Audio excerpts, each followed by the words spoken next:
is Yaron Weitzman from Fox Sports, NBA reporter. Cattles and Ramie here at Sactown Sports. Yaron, thanks for joining us. We appreciate your time. We were just talking about Bob Myers, Yaron, and how much more difficult do you think it'll be for the Warriors to be a contender next year without Myers being the guy?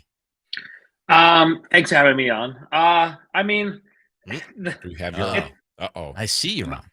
I don't. Am I not here? There he is. Now we got him. There he is. We're good to go. Is that my tech? Is that my tech stupidity, or is that my fault? Or are we good? Honestly, don't know. No need to point fingers. Yeah. We're all here. Okay, there we go. Bob Myers. Okay, Warriors. I mean, I guess it's all connected. The biggest question for them in terms of their ability to contend next year is what they do with Draymond Green and Klay Thompson and Jordan Poole, and how they manage their roster, and with the new collective bargaining agreement coming down the pipe that I think is a little more restrictive than I think many fans realize. And it's going to force a lot of teams. You're starting to hear about this now a little bit with the Celtics and how they have to sort of choose between Jason Tatum and Jaylen Brown. And I think the Warriors are going to have similar issues coming down. So back to Bob Myers, it's like, if you need to have difficult conversations with players, I imagine not having him there is a big issue. As long as they have Steph Curry, they're a contender. That's a simple answer. The things along the margins are where they're probably going to miss him. I threw out the theory that maybe he saw the potential salary cap, luxury tax problems that are on the horizon, and he's seen that this next phase of the Warriors with Kuminga and Wiseman and Moody and Poole is not necessarily working out the way that they had hoped it would, and he's getting out before that job gets a lot harder, and he can go pick the job that he wants next. That's interesting. I'll preface this. I don't know Bob Myers. Like, I'm on the East Coast. I haven't covered him, so I don't Neither do I. Total theory and speculation on my part. Which is that's cool. Do speculate and theorize as much as you want. I'm cool with that. That's definitely possible. The only thing, like, I don't know, like, what would have to go wrong for him to not have the pick of job? What would have to go wrong for Warriors to say, we're good, like, we're done with you, and B, his resume to be tarnished where he can't then choose whatever job he wants next, right? That's the only thing. Yaron Weitzman is with us here on Sactown Sports, Cattles and Ramie. You just mentioned you're on the Celtics. Do you think they make some major changes this offseason? Do you think they should make some major changes? It's really, when we say that, there are basically two main questions there, right? It's Joe Mazzulla. Do you bring him back as the head coach? And it's Jaylen Brown, who's now eligible for that Supermax. And do you give that to him? The Mazzulla thing's interesting. I know the Celtics before the season, like, this was not an accident. Obviously, Mazzulla getting that job was a result of the Ime Udoka circumstances and all surrounding that. But Mazzulla is somebody who the Celtics front office really believed in. They were somebody who they thought would be a future head coach. So much so that when Will Hardy, the former assistant, was hired by Utah, he wanted to hire Mazzulla as one of his assistants, and the Celtics wouldn't allow that, right? And that was before Udoka was suspended. So the Celtics believed in Mazzulla coming into the year. Everyone ripped on Mazzulla all season about the timeouts and all these things. And I think fans, I think sometimes when the public talks about coaching, it's a little surface level. The Celtics still won 58 games and were second in offense and defense. So that's a pretty good year. That said, like, when they were down 3-0, I think he was in trouble. Them coming back from the 3-0 deficit, like, I don't think if they were swept by the Heat, I don't know how you go into the next season and Brad Stevens can tell Jaylen Brown and Jason Tatum that, yay, we want to win a championship, and this is the guy who's going to lead us there. Like, I think that would have been a problem. I think coming back and forcing a Game 7 sort of salvages that, and I'd be pretty surprised if he doesn't, if Mazzulla is not brought back.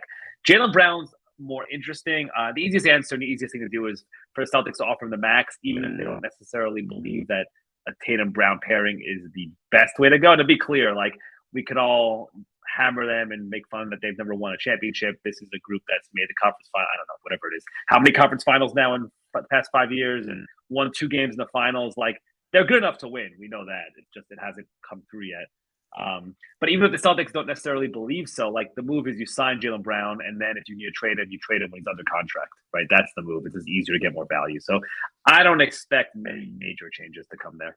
When you look at this finals matchup, and not necessarily your prediction, we can get that from you before we get out, but just from a matchup standpoint, basketball entertainment standpoint, what kind of series do you think the Nuggets and the Heat deliver here? I mean, I find Jokic in general, just from an entertainment standpoint, he's like one of the most fun players to watch in the league, and I've enjoying. You've enjoyed in the playoffs. That's cool. Like I do this with other sports, right? I follow the NBA, but like you see this, all these people saying, "Oh wow, this Jokic guy, he's pretty good," and it's like, yeah, the 2-time MVP. You clearly haven't watched him for a couple of years, which is fine. But it's not only that he's good; he's just completely unique in his style. And he's just so much fun to watch. So him and and Jimmy Butler's slowing down, but like when Jimmy's on these playoff Jimmy, runs where he's tearing out the souls of like the Bucks and the Celtics, that's an absolute blast. Also, I'd be sitting, watching it on TV, just laughing out loud at myself, just at the whole moment. So I enjoyed that. I think it's going to be fun seeing those two go at it at this stage and seeing for one of those guys, this is going to be a real legacy. I don't want to say defying, but legacy ceiling, a moment that's going to really change how I think we look at them 20 years from now in their respective careers. Yaron Weitzman from Fox Sports, NBA reporter there with us here on the Folsom Lake Honda Hotline, Cattles and Ramie, Sactown Sports on this Wednesday. I'm sure Ramie will ask you your prediction for that series, but I want to circle back to the Eastern Conference and that side of things, Yaron, because I know you wrote the book Tanking to the Top on the 76ers, and Daryl Morey has selected Nick Nurse as the next head coach of that organization. We hear that James Harden is likely headed back to Houston. What do you think they do this offseason? Yeah, it's really interesting, right? They're one of these teams who it's really a inflection point, fork in the road, choose your cliche, whichever one you want to use. They're there, right? They're at that point. The Harden thing, I don't know. I know there's been some reporting out there. Like Houston's definitely in play. And this is semi-informed. Like what James Harden says in December, January, February, like it doesn't matter, right? Like I'm sure he's told people he wants to go back to Houston. I'm sure he's also told people he wants to go back to Philly. Like for guys like we've seen that before with other superstars, but especially someone like Harden. All that matters is how he's feeling on June 20th, June 30th, July 1st, right? That's like who gets it last. So I think the Sixers are still gonna try to re-sign him. I think we're going to see now James Harden trying to leverage Houston and Philly against each other, just trying to get as much money as he can. Power to him. Philly's problem is that if they lose Harden, just from a salary cap perspective, they can't replace him. There's no recourse to go replace him. I'm sure they would say that they have all these brilliant strategies that I'm not smart enough. That I'm sure they do, right? I'm sure they have contingency plans, but there's none that are obvious. It's not like they get cap space if they let Harden walk. The only way they get cap space is if you trade Tobias Harris and you have to attach a pick. And everyone makes fun of Tobias Harris in the contract, but you talk about like he's still a good NBA player, right? So it's like if you're dumping a guy like that, you still have to replace him in your rotation. So it's a problem, and they're kind of stuck, which is why Harden could probably get a lot of money from them, is that he has them in a tough place where if they want to win a title, they probably need to bring him back, even if that means overpaying. And they probably also know that like giving him a big deal is probably not a smart move. So it's going to be really fascinating to watch. So how do you see this thing playing out? Who's holding up the Larry O'Brien in a couple of weeks? I'm going to say Denver, but with the caveat that I think I picked Miami to lose like 9 times in the past 2 months. Right? So, you and the rest of the basketball world. Yeah. So there's no reason there was no way Miami was going to beat Milwaukee. No way they're going to beat Boston. No way they could beat Denver. So like, I don't know. They are the most improbable. I think you can say they're the most improbable finalist in NBA history. Just in terms of their statistical profile, we've never seen something like this. We've seen 8 seeds, but we've never seen something like this before. So who the hell knows? That's right. I think you perfectly wrapped it up. Who the hell knows?